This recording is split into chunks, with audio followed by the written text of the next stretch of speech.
সেহেরিতে থেকে যাওয়া অবশিষ্ট ভাতে পানি দিয়ে ইফতারে সেই পান্তা ভাতের সাথে কাঁচামরিচ ও পেঁয়াজ দিয়ে ইফতার করছেন ৮০ বছর বয়সী বৃদ্ধ মোহাম্মদ আসগার আলী।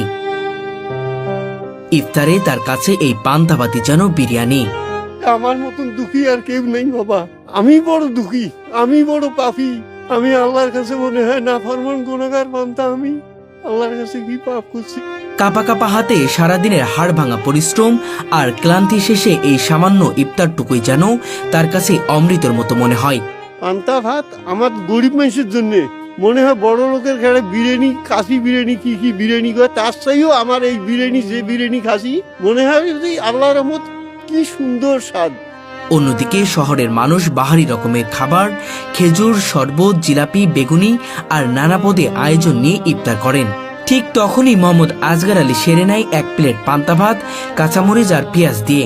বড় লোকের যেটা খানা জোগাড় করে, সুন্দর খানা জোগাড় করে, আমার এই যে পান্তা ভাত, এইটা আমার পছন্দ। এইটা মনে করি আমার বিরিয়ানি, এইটা মনে করি খুরমা, খেজুর। তবুও এই সামান্য খাবারেই যেন তিনি খুঁজে পান তৃপ্তি, খুঁজে পান জীবনের ছোট্ট এক শান্তি। জীবনের একেবারে শেষ প্রান্তে এসে দাঁড়িয়েছেন তিনি।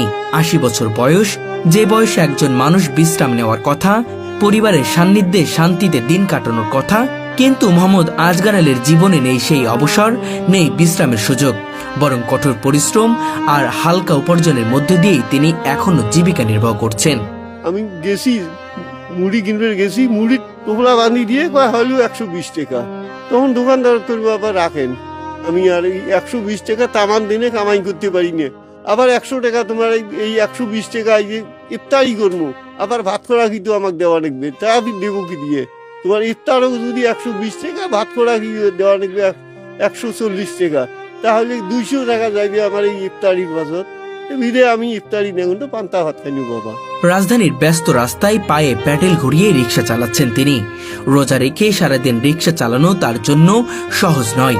অনেক সময় মনে হয় পা যেন আর ঘুরতে চায় না, শরীর যেন আর সাড়া দিতে চায় না। তবুও থেমে থাকেননি তিনি, কারণ থেমে গেলে থেমে যাবে তার সংসারের চাকা।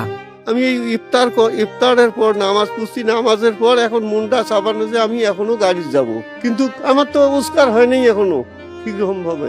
বিধে আমাকে আরো রোজগার করতে হবে। আল্লাহ যদি দয়া করে যে ২০০ টাকা হইলে এই দিয়ে যথেষ্ট, কষ্ট না করলে তো কাজ হবে না বাবা।